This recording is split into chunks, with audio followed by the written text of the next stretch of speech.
नमस्कार, बहुत बहुत स्वागत है आप सभी का इस खास विशेष कार्यक्रम में। मैं आप सभी के साथ हूं कंचन। आज का कार्यक्रम बहुत ही ज़्यादा विशेष होने जा रहा है क्योंकि आज अपने कार्यक्रम में दर्शकों हम बात करेंगे नवरात्रों को लेकर, शारदीय नवरात्रों को लेकर। कहते हैं कि एक साल के अंदर ये जो नवरात्रे होते हैं ना, ये सबसे ज़्यादा महत्वपूर्ण होते हैं और इन नवरात्रों में आप माँ का आशीर्वाद पा सकते हैं। आपकी जो भी मनोकामनाएं हैं, आपके दिल में जो कुछ भी है, बस माता रानी से मांग लीजिए क्योंकि इन 9 दिनों में अगर आपने श्रद्धा से, भाव से माता रानी की पूजा अर्चना की या फिर अपने भाव माता रानी को दिखा दिया ना, तो माता रानी आपकी सभी मनोकामना पूर्ण करती है। तो आज भी इस खास कार्यक्रम में हम बहुत सारे सवालों पर बात करने वाले हैं। हम बात करेंगे ये नवरात्रे आपको क्या कुछ देकर जा रहे हैं, माता रानी आपको कैसे आशीर्वाद देंगी और कैसे आप माता रानी को प्रसन्न कर सकते हैं। तो चलिए इस कार्यक्रम को शुरू करते हैं। मेरे साथ जो खास मेहमान है, आज उन्हीं से सवालों के हम जवाब लेंगे। मेरे साथ जानी मानी एस्ट्रोलॉजर जीतू जी हैं। बहुत बहुत स्वागत है मैम आपका। कैसी हैं आप? बिल्कुल अच्छी हूँ, धन्यवाद और जय माता दी। जय माता दी। तो अब हम यहाँ पर आपसे बहुत इंपॉर्टेंट चीज पूछने जा रहे हैं मैम, क्योंकि ये 9 दिन जो हैं, अब जितने भी दर्शक इस कार्यक्रम को देख रहे हैं, अब वो यही सोच रहे होंगे कि बस अब आप ये और बता दें कि 9 दिनों में हमें माता रानी को कैसे प्रसन्न करना है, क्या उन्हें भोग लगाना है और हम ऐसा क्या माँ से मांगे कि माँ अपना आशीर्वाद हमें दे दे।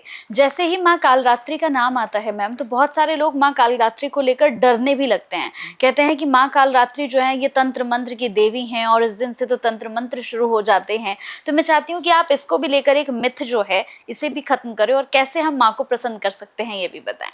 देखिए कंचन जी, कितनी अच्छी बात आपने बोली है कि लोग इन चीजों से डरने लग जाते हैं। अरे माँ का कोई स्वरूप डराता ही नहीं है। बिल्कुल। अब डर किसको होता है? जो गलत करता है। सबसे पहले तो माँ कालरात्रि की अगर हम बात करते हैं तो माँ कालरात्रि निर्भयता की देवी है, निर्भय है, डरती नहीं है ये। यानी हमारी एक बड़ी सिंपल भाषा में चीज है ना, टिट फॉर टैट। अगर किसी ने गलत किया तो गलत आंसर मिलेगा उसको।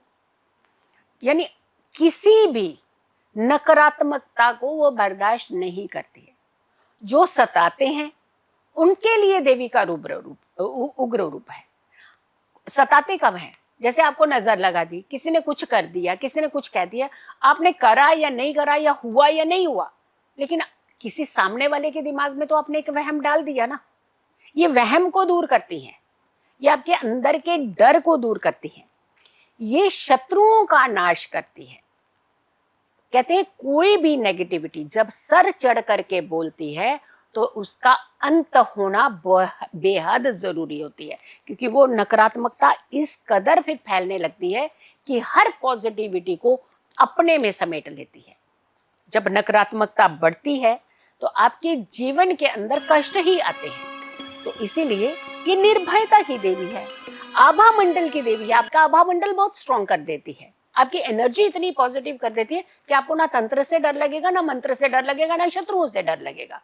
तो इनकी पूजा के अंदर वो बल है, वो शक्ति है कि आपके अंदर एक ऊर्जा पैदा करती है, आपके अंदर एक निर्भय जो एक डर हो ना उसको खत्म करती है। तो जब ये डर ही खत्म हो जाएगा तो हम अच्छाई की तरफ ही तो बढ़ेंगे। तो सबसे पहले हम डरते ग्रहों से भी डरते हैं। सारे लोग ज्यादातर शनि से डरते हैं। जैसे माँ कालरात्रि की बात कर रहे हैं ना कि कालरात्रि से डरते हैं, ऐसे लोग शनि से भी डरते हैं। लेकिन शनि से डरने की जरूरत क्या है? आपने ऐसा क्या किया जो आपको शनि से डरना पड़ा?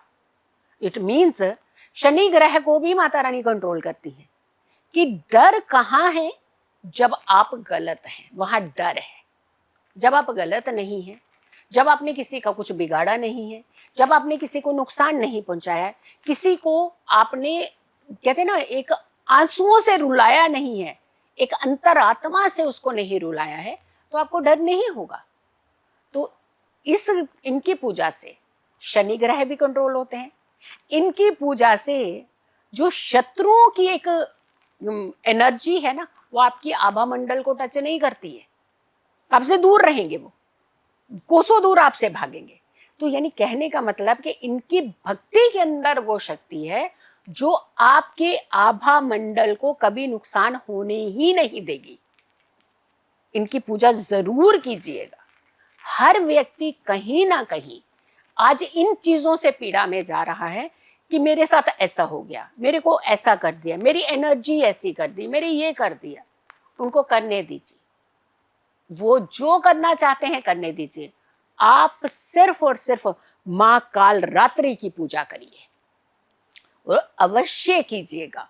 खास करके मकर राशि, कुंभ राशि, इन्हें तो करनी ही चाहिए। हम तो कह रहे हैं सारे करें, सब कोई माँ काल रात्रि की पूजा करे, ताकि जितनी नकारात्मकता, जितनी नेगेटिविटी है वो खाक हो जाए, वो खत्म हो जाए, वो आपके जीवन से दूर हो जाए, और आप अपने जो कदम है अपने सुकून की तरफ आप बढ़ाने शुरू करें। नीलम रत्न बहुत सारे लोग पहनना चाहते हैं और कहते हैं कि इनकी पूजा करना या इस दिन नीलम रत्न को पहनना, क्योंकि शनि को रिप्रेजेंट करता है नीलम रत्न। लेकिन बहुत सारे लोग होते हैं क्योंकि वो बहुत एनर्जाइज एक रत्न होता है, तो उसे ना पहन करके तो आप एक नीली उसका सब्स्टिट्यूट होता है, नीली रत्न आप धारण कर सकते हैं। या फिर हम तो कहेंगे कि शनि पूजा करिए ना, आप जितनी कर सकते हैं। आप शनि पूजा करिए, माँ कालरात्रि की पूजा करिए, माँ कालरात्रि की दिन की पूजा करिए, रात्रि की पूजा करिए। इन्हें गुड़ का भोग लगाइए, इन्हें नींबू का भोग लगाइए, और ये गुड़ का भोग, नींबू का भोग इन्हें बहुत ज्यादा प्रिय है, आप ये सब लगाइए। और औषधि की अगर हम बात करते हैं तो नागदौन, नागदौन औषधि जो होती है ये बहुत अच्छी औषधि मानी जाती है। ये सबसे पहले आपके जीवन के अंदर के इस रोग को खत्म करती है, जहां पे डर बैठा होता है मन मस्तिष्क में। हमारे दिमाग में एक बार डर बैठ जाए तो उसे निकालना बहुत मुश्किल होता है, लेकिन माँ की ये भक्ति उस डर को निकाल देती है। अगर आप इस दिन, इस नवरात्रि पर, इस देवी की, माँ कालरात्रि की देवी की रात्रि पर 12 अध्याय और 13 अध्याय, दुर्गा सप्तशती का 12वां अध्याय और 13वां अध्याय की अगर आप पूजा करते हैं तो कोई नकारात्मकता, कोई नेगेटिव एनर्जी, कोई किसी तरीके का कोई तंत्र मंत्र फंत्र कुछ नहीं आपको छुएगा। आप सिर्फ भक्ति पर बिलीव कीजिए। माँ के अंदर इतनी शक्तियां हैं ना कि आपका कोई कुछ बिगाड़ नहीं सकता। स्वयं जिसके साथ माँ है, उस भक्त का, उस बच्चे का कौन कुछ बिगाड़ सकता है। देखिए, एक छोटी सी जो लो होती है ना, मात्र एक छोटा सा दिया कि दीपक, वो पूरे कमरे के अंधेरे को छांट देता है। तो माँ के अंदर एनर्जी ही ऐसी है। ये दिव्य एनर्जी का पर्व है, इसे आनंद से आप पूरे अच्छे से सेलिब्रेट करिए और बड़े पॉजिटिव अंदाज से करिए, ताकि आपको नकारात्मकता अपने जीवन में कभी फेस ही ना करनी पड़े, और माता रानी आपको ढेरों आशीर्वाद दी। बिल्कुल। तो जितने भी दर्शक इस कार्यक्रम को देख रहे थे, मैं उम्मीद करूंगी कि नवरात्रों को लेकर अगर किसी भी तरह का प्रश्न आपके मन में चल रहा था कि मैं माँ शैलपुत्री की पूजा कैसे करूंगी या करूंगा, मैं उन्हें कैसे प्रसन्न कर सकता हूं, तो हमने इस कार्यक्रम में आपको 9 के 9 देवी स्वरूपों के बारे में बताया कि आप उन्हें कैसे प्रसन्न कर सकते हैं।